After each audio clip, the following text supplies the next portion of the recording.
नमस्कार बच्चों, मैं जितेंद्र कुमार शर्मा और मेरे साथ आप पढ़ रहे हैं कक्षा 10 के लिए हमारी पाठ्य पुस्तक भारतीय संस्कृति और विरासत। आज हम शुरू करेंगे हमारा अध्याय 2 जिसका कि नाम है इतिहास। और इतिहास का नाम आते ही याद है ना, संस्कृति, सभ्यता, विरासतों से हमारा जुड़ाव हो जाता है।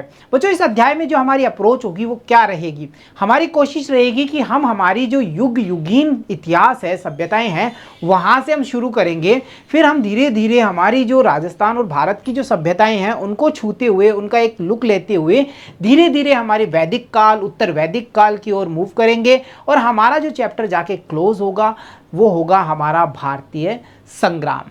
वहाँ तक, स्वतंत्रता संग्राम तक हम चले जाएंगे। यानी कि हम पूरे के पूरे इतिहास का भ्रमण करने वाले हैं इस चैप्टर के अंदर। तो चलिए शुरू करते हैं इतिहास, जहाँ हम सबसे पहले भाग संख्या 1 में देखेंगे युग युगीन भारतीय इतिहास। तो समझ में आ गया ना, भारतीय इतिहास। और देखो, सबसे पहली बात है, चैप्टर 1 में भी मैंने कहा था कि किसी भी चैप्टर को पढ़ने से पहले उसका जो टाइटल होता है उससे डेफिनेशन निकल सकती है, संभावित प्रश्न बन सकता है, तो हमें उस पर एक नज़र डालनी होगी। तो चलिए शुरू करते हैं युग युगीन इतिहास के साथ में।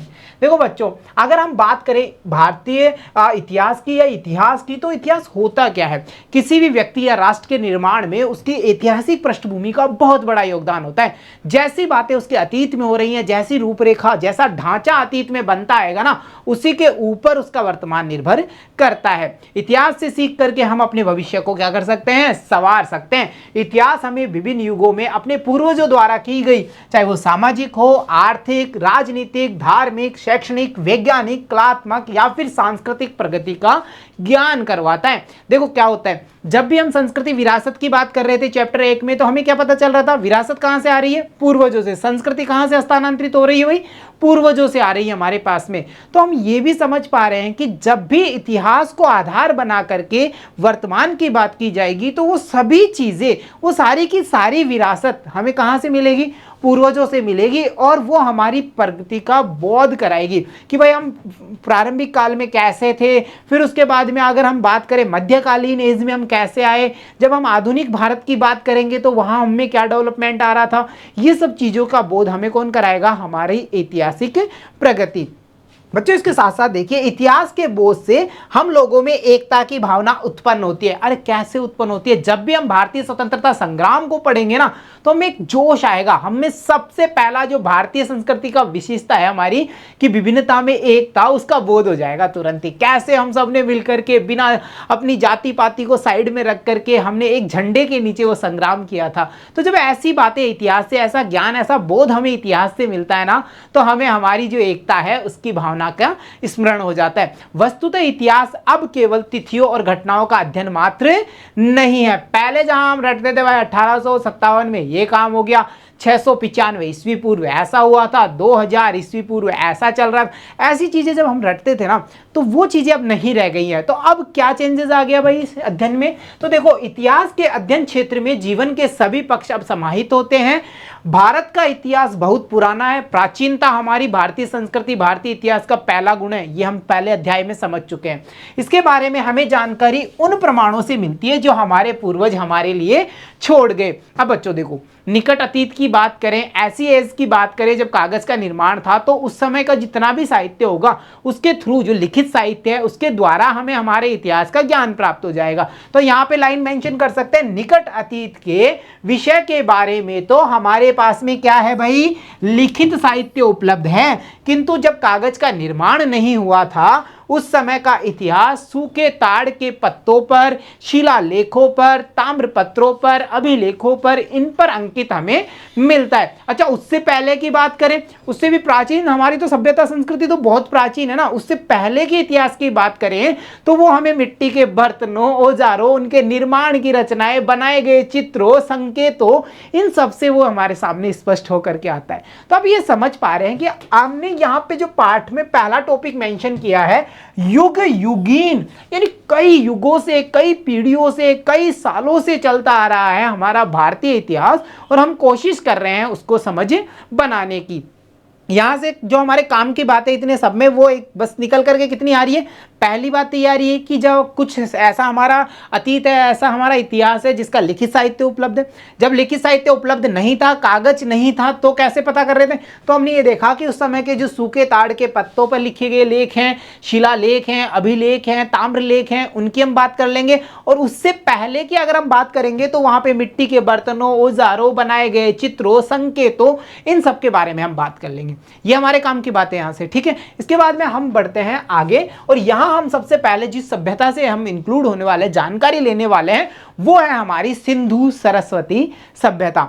सिंधु नदी, सरस्वती नदी और इनके प्रदेश में विकसित होने वाली जो सभ्यता है उसके बारे में। और सभ्यता क्या होती है? संस्कृति को आधार बनाती है, सामाजिक और राजनीतिक जीवन को भी ढांचा बनाती है, मानव को रहने का तरीका सिखाती है, मानव को मानव संस्कृति बनाती है। परंतु मानव को रहने का तरीका कौन बताता है भाई? सभ्यता बताती है। तो उसी सभ्यता के बारे में हम पढ़ने जा रहे हैं, सिंधु सरस्वती सभ्यता। देखो बच्चों, सबसे पहली बात इस टॉपिक को देखते ही क्या आनी चाहिए दिमाग में? पहला प्रश्न क्या आ जाना चाहिए कि क्या प्रश्न बन सकता है? इसकी स्थिति पूछ सकता है, कहां विकसित हुई, ठीक है। क्या इसमें मैन चीजें थी, वो पूछ सकता है। किस नदी के किनारे विकसित हुई है, वो चीजें पूछ सकता है। मैप पे इसकी लोकेशन पूछ सकता है। या फिर हम ये कहें कि इसके जो पार्टीशन है, अलग अलग स्थल है, उनके बारे में, उनकी जो मतलब किस चीज के लिए फेमस थे, क्या चीजें वहां से स्पेशली मिली हैं, वो किस नदी के किनारे विकसित हुए, नगरीय थी या फिर ग्रामीण को दिखा रही थी, और व्यापार का या रोजगार का मेन साधन क्या था, इन सबको लेकर के यहाँ से क्वेश्चंस वन लाइनर हमारे बनने वाले हैं। तो चलो हम इस अप्रोच को माइंड में रखेंगे और उन्हीं चीजों को ग्रेसअप करेंगे, ठीक है। बाकी बातें छोड़ देंगे। चलो स्टार्ट करते हैं। देखो बच्चों, अगर हम सिंधु सरस्वती सभ्यता की बात करते हैं तो इसकी स्थिति को लेकर के जो पहला प्रश्न बनता था हमारे दिमाग में, उसका आंसर मिलेगा। देखो, भारतीय उपमहाद्वीप। अच्छा, उपमहाद्वीप शब्द क्यों यूज किया गया? उपमहाद्वीप शब्द क्यों यूज किया गया? महाद्वीप तो हमें पता है भाई, एक ऐसा प्लेस है, एक ऐसा स्थल है जिसके पानी की गिरी हुई राशि हो, या हम कहें स्थल भाग हो, महाद्वीप ले लेते हैं, ठीक है। पर ये उपमहाद्वीप क्या चीजें हैं, है ना। जब प्राचीन समय की हम बात करेंगे ना, जब भी हम इतिहास में गहराई में जाएंगे, जब हम हमारे आधुनिक काल को पढ़ेंगे या मध्य काल को पढ़ेंगे, तो भारत की जो भौगोलिक स्थिति है उसको हम जब देखेंगे ज्योग्राफी वाले पोर्शन में, तो वहां हमें ये पता चलेगा कि इसका जो स्थल भाग था वो काफी फैला हुआ था, ठीक है। तीन तरफ से इसमें हम देखेंगे पानी से घिरी हुई आकृतियां दिखाई देंगी, हमें इसके स्थलीय अप्रोच काफी दूर तक दिखाई देगी। तो ये महाद्वीप तो नहीं था, पर ये महाद्वीप ना होकर के क्या संज्ञा लेता है? ये भारतीय उपमहाद्वीप कहलाता है। कई सारे राष्ट्र इसके साथ इंक्लूड होंगे, वो सब चीजें हम वहां देखेंगे, है ना। तो ये इतना हमें ध्यान रखना है। इसके लिए हम क्या टर्म्स यूज कर रहे हैं? भारतीय उपमहाद्वीप, पूरा भारत इंक्लूड, है ना। के उत्तर पश्चिम वाले एरिया की बात करें, देखो बच्चों, अगर पेपर की हम बात कर रहे हैं, कागज पे हम उत्तर दिशा की बात कर रहे हैं, हमेशा ऊपर साइड होगी। कौन सी तरफ होगी? ऊपर की ओर होगी। और जब मैप देखा होगा, ये बेसिक चीजें आपको पता भी होगी, जब मैप देखा होगा तो उस पर ऐसा एरो लगा के एन बना होता है साइड में ऊपर की ओर, कागज पे हमेशा ऊपर की ओर। तो उत्तर और पश्चिम के बीच का जो भी एरिया आ रहा है ना भारतीय उपमहाद्वीप का, वहां पर एक बहुत बड़े भाग में सिंधु सरस्वती सभ्यता का पता चला भाई, इसकी खोज कर ली गई थी, ठीक। आगे देखो, यह सभ्यता सिंधु तथा सरस्वती नदी के किनारे विकसित हुई थी, अतः इसका दूसरा नाम रट लो, अच्छे से याद रख लेना, सिंधु सरस्वती सभ्यता भी इसको कहा जाता है, ठीक। प्राचीन सभ्यता होगी भारतीय सभ्यता, जिसका उदय या हम ये कहें जिसका विकास सबसे ज्यादा सिंधु और सरस्वती नदी के इर्द गिर्द हुआ है, उसके किनारों पर हुआ है, इसीलिए इसे सिंधु सरस्वती सभ्यता भी कहा गया। भारतीय इतिहास एवं संस्कृति में सरस्वती नदी का महत्वपूर्ण स्थान रहा है, और इसी स्थान पर वेदों की रचना हुई। जब हम वैदिक काल पढ़ेंगे, जहां हमें यह पता चलेगा कि ऋग्वेद को प्रतिरूप बनाया गया था सबसे पहले वैदिक काल में, उसके पार्टीशन करके जब उत्तर वैदिक काल में आएंगे और तीनों वेदों की भी रचनाएं हो जाएंगी, वहां पे हम ये देखेंगे कई सारे जो ब्राह्मण ग्रंथ हैं, उपनिषद हैं, वो सब डेवलप हो जाएंगे। तो ये सारा माहौल जब क्रिएट होगा ना, तो वहां कहीं ना कहीं हमें देखने को मिलेगी सरस्वती नदी। तो ये वही नदी है बच्चों जिसके किनारों पर वेदों की रचना हुई थी, वैदिक काल में भी, उत्तर वैदिक काल में भी। इसके बाद में हम नेक्स्ट टॉपिक वही लेने वाले हैं, ठीक है। तो ये सारी स्थिति क्लियर हो गई। अब देखो, यहां से प्रश्नों के आंसर फटाफट से रिवाइज करो। जो भारतीय उपमहाद्वीप में स्थिति पूछे सीधा सीधा उत्तर पश्चिम में बहुत बड़े भूभाग पर सिंधु सरस्वती सभ्यता का पता चला। कहां पर किस नदी के किनारे विकसित हुई भाई? ये सिंधु और सरस्वती नदी के किनारे विकसित हुई। वेदों की रचना कौन सी नदी के किनारे मानी गई भाई? सीधा सीधा मेंशन करना है, सरस्वती नदी के किनारे। क्लियर हो गया इतना? चलो इसके बाद में देखियो आगे 1921 ईस्वी में दयाराम साहनी और 1922 ईस्वी में राखलदास बनर्जी द्वारा क्रमशः हड़प्पा और मोहनजोदड़ो में किए गए उत्खनन से सिंधु सरस्वती सभ्यता की खोज प्रारंभ हुई। तो सबसे पहले जो स्थल खोजे गए वो कौन कौन से थे? हड़प्पा और मोहनजोदड़ो। ठीक है, और खोजकर्ताओं के नाम आप यहां पे देख सकते हो। 1921 दयाराम साहनी के द्वारा हड़प्पा और 1922 में राखलदास बनर्जी के द्वारा मोहनजोदड़ो में उत्खनन प्रारंभ हो गया। और ये सारे स्थल हैं वो इस सभ्यता से मिले हुए थे, सबसे प्रमुख स्थलों में माने गए। इसके अलावा अन्य सारे स्थल भी थे, और वो कौन कौन से थे उन पे एक नजर हम इस चार्ट के द्वारा डाल लेते हैं। देखो जो इस मैप की अगर हम बात करें ना, तो ये भारतीय उपमहाद्वीप दिख रहा है पूरा का पूरा, इंक्लूड है, विभाजन से पहले वाला इंक्लूड है ना। तो यहाँ पे जब हम देख रहे हैं तो ये नदियों की स्थिति दिख रही है, सभी को बिल्कुल क्लियर दिख रही होगी।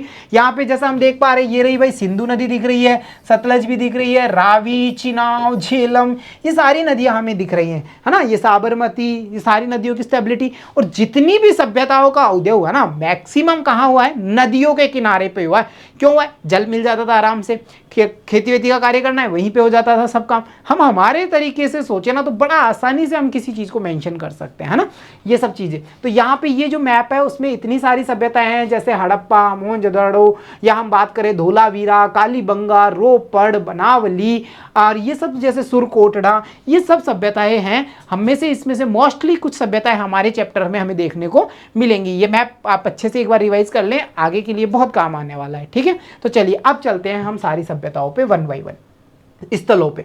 तो सबसे पहले हमने लिया है हड़प्पा को।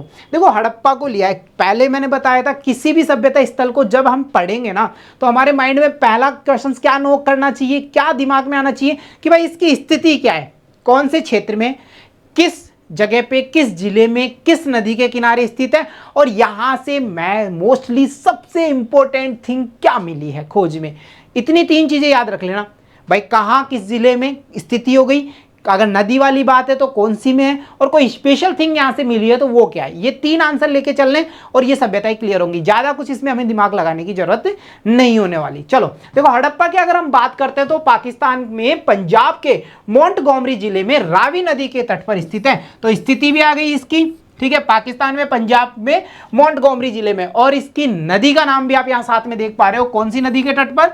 रावी नदी के। यहां पर मिले पूर्वी टीले पर नगर एवं पश्चिमी टीले पर दुर्ग स्थित हैं। नगरीय और दुर्ग वाली व्यवस्था है ये। कैसी व्यवस्था थी यहाँ पे? नगरीय थी, परंतु जो सारी व्यवस्था थी या सारी जो सभ्यता का क्षेत्र था वो क्या था? एक दुर्ग बंदी में, किले बंदी के अंदर विकसित हो रहा था। नगरीय सभ्यता और दुर्ग वाले प्रारूप पर थी। साथ ही साथ यहाँ पे जो मेनली या सबसे मोस्ट थिंग यहाँ पे उत्खनन में हमें मिली है वो थी विशाल अन्नागार। और उसकी इमेज आप यहाँ पे देख पा रहे हो अच्छे से, बिल्कुल, है ना। ये रहा, कितना विशाल है, दिख रहा है, ठीक है। तो ऐसे हमें बस केवल तीन ही अप्रोच पे काम करना है। किसी भी स्थल को उठाना है, स्टेबिलिटी देखनी है, किस नदी के किनारे हैं, और वो वहां से मेनली या मोस्टली हमें क्या चीज मिल रही है उसके बारे में। बस इतने ही क्वेश्चंस बनेंगे, इन्हीं क्वेश्चंस को हमें याद रखना है। चलो इसके बाद में अगली ले लेते हैं। अगला हमारा है मोहनजोदड़ो। अगर हम मोहनजोदड़ो की स्थिति की बात करें तो मोहनजोदड़ो पाकिस्तान में सिंध के लरकाना जिले में सिंधु नदी के दाहिने तट पर स्थित है। भाई कौन से तट पे?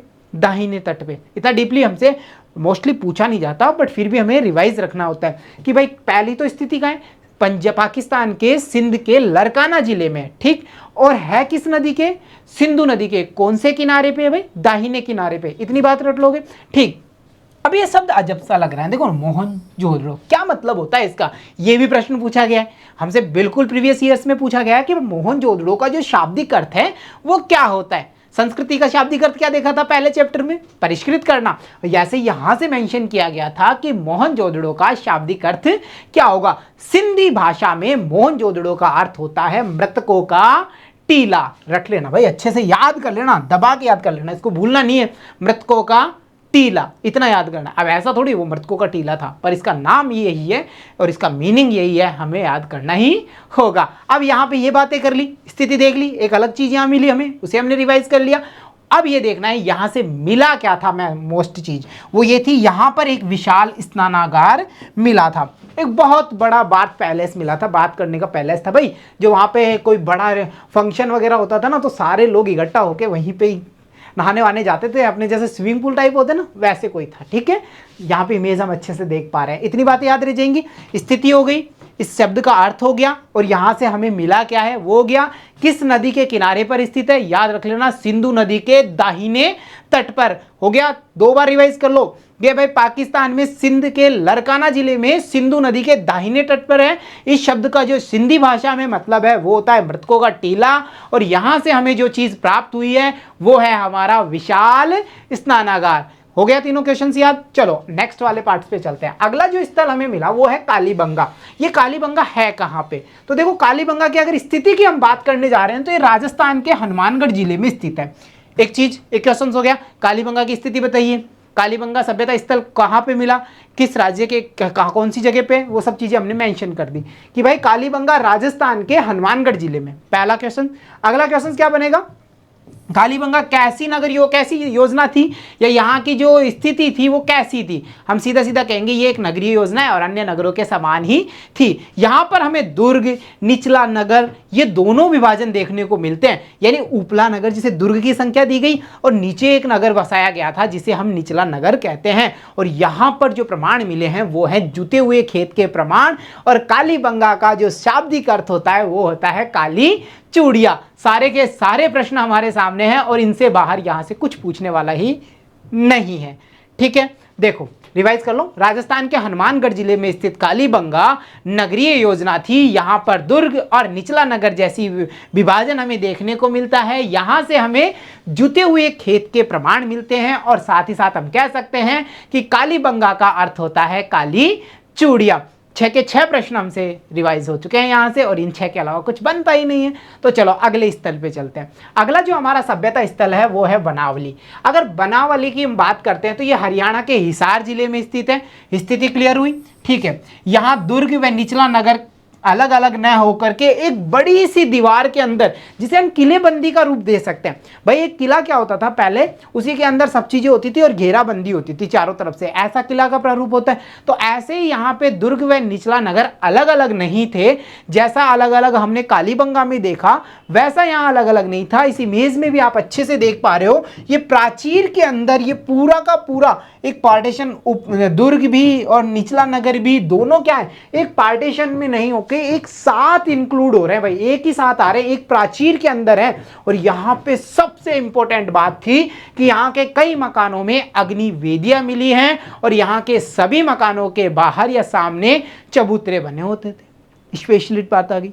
तो सभी सभ्यताओं की स्थिति याद करनी है, कैसी है, नगरीय ये है कि क्या बनावट में कुछ स्पेशल था वो ध्यान रखना है, और यहां से क्या ऐसी स्पेशल चीज मिली है जिससे कि हमें ये पता चले, अरे अग्निवेदिया तो भाई बनावली मिली थी, ठीक है। अरे जुते हुए खेत कहाँ मिले थे, अरे भाई वो विशाल स्नानागार कहाँ मिला, अरे मोहनजोदड़ो का अर्थ क्या होता है, अरे कालीबंगा का मतलब क्या होता है। ऐसे क्वेश्चंस जब तक हम रिवाइज नहीं करेंगे ना तब तक चैप्टर आगे मत ले जाओ, ठीक है। चलो इसके बाद में हम बात करते हैं अगले स्थल की, और अगला जो हमारा स्थल निकल के आ रहा है वो है सुरकोटड़ा। सुरकोटड़ा को लेकर के जो सबसे इंपॉर्टेंट बात है ना बच्चों, वो एक ही है, और उसकी इमेज हम यहां देख पा रहे हैं, घोड़े की अस्थियां यानी घोड़े की हड्डियां मिली है यहां से।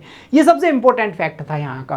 और ये जो अगर लोकेशन की बात करें हम इसकी, तो सुरकोटड़ा की जो लोकेशन है वो गुजरात के कच्छ जिले में स्थित है भाई। तो 2 ही प्रश्न बन रहे हैं इससे, इस पूरे स्थल से हमें हमारे लेवल पे केवल 2 ही प्रश्न हैं, और वो कौन कौन से हैं। सुरकोटड़ा जो कि सिंधु सरस्वती सभ्यता का एक स्थल है, ये कहाँ स्थित है, गुजरात के कच्छ जिले में। दूसरा प्रश्न है कि घोड़े की हड्डियां सिंधु सरस्वती सभ्यता के किस स्थल से प्राप्त हुई थी, तो इसका भी जवाब हम क्या देंगे, सुरकोटड़ा। दोनों प्रश्न रिवाइज हो गए, हो गया ना अच्छे से। चलो ठीक है, आगे की बात करें। अगला जो स्थल हमारे सामने आ रहा है वो है लोथल। लोथल को लेकर के जो सबसे इंपॉर्टेंट फैक्ट है ना बच्चों, वो ऐसा है कि जिसे सुनकर के हमें खुद को भी बहुत ही अचंभा होने वाला है। देखो बंदरगाह हम देखते हैं, मतलब जहां से जहाजों पर माल चढ़ाया उतारा जाता है, जहाज ठहरते हैं, वो सब चीजें हमें अच्छे से पता है, बंदरगाह होता है।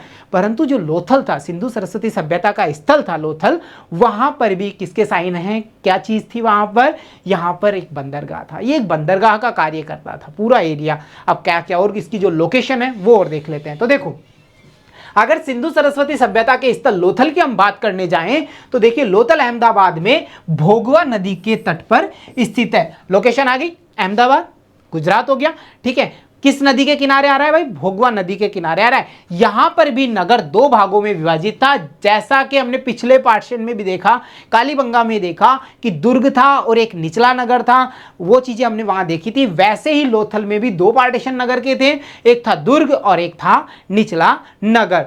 परंतु यहां भी साथ साथ हम ये देख पा रहे हैं कि जो संपूर्ण एरिया था वो क्या था, एक प्राचीर से घिरा हुआ था भाई। यहां पे इमेज में भी देख लो, आराम से आप देख पाओगे कि ये पूरी प्राचीर कवर कर रही है। ये देखो, ये पूरी दीवार की तरह ये पूरा एरिया क्या हो रहा है भाई, एक किले की तरह ये पैक है, बिल्कुल पैक दिख रहा है, दिख रहा है ना। तो ये जो नियोजन था वो एक अलग ही प्रकार का था। यहाँ का लोथल का भवन व नगर नियोजन कैसा था, बिल्कुल व्यवस्थित था। आप आराम से देख पा रहे हो कैसा हमें खुला खुला आधुनिक नगर की तरह ये लग रहा है, ठीक। और सबसे इंपॉर्टेंट बात जिसकी हमने चर्चा इसके नाम के साथ ही कर ली थी कि लोथल एक प्रमुख बंदरगाह है था। ऐसा कौन सा सभ्यता सिंधु सरस्वती सभ्यता का स्थल था जो एक बंदरगाह के रूप में जाना जाता है, उसका आंसर निकल करके आएगा लोथल।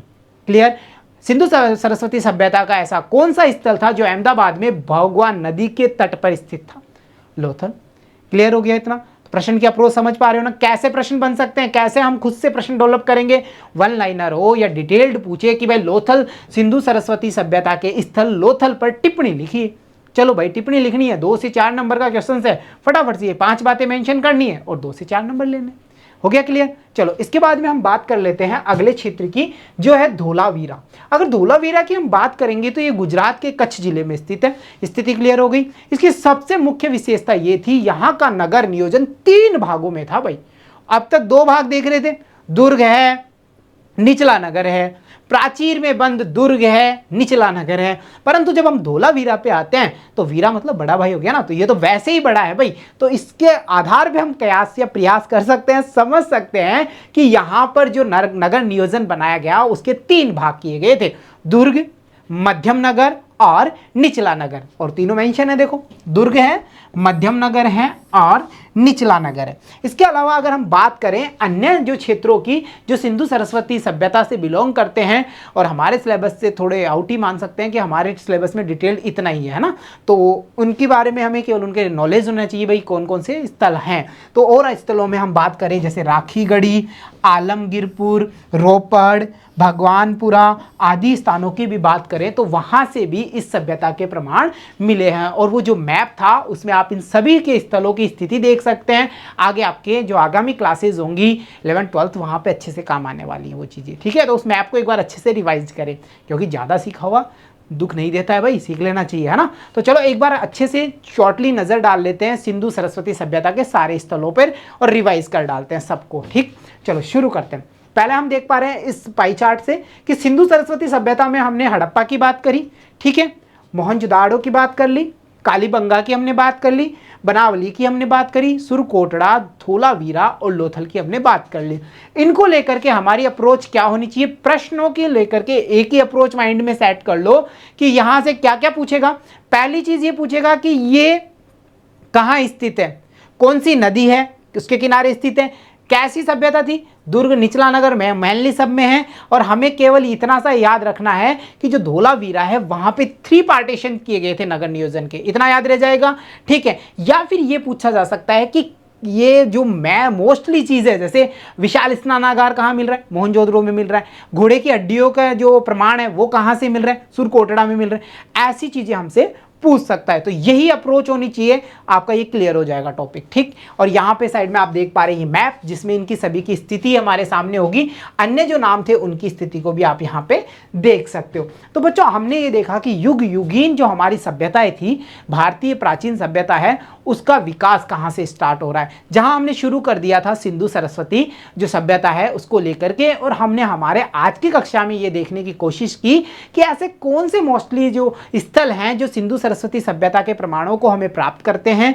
और वहां से कौन से मोस्टली चीजें हमें मिली हैं। तो बच्चों आज की कक्षा में इतना ही, मिलता हूं आपसे अगली कक्षा में, जहां हम सिंधु सभ्यता से उठ करके हमारी वैदिक सभ्यता में प्रवेश करेंगे, और उत्तर वैदिक से निकलते हुए आगे हम आगामी हमारा जो प्राचीन भारत है, मध्यकालीन भारत है और आधुनिक भारत है, उसको छू करके देखेंगे। तो चलो बच्चों आज की कक्षा में इतना ही, आज के लिए थैंक यू।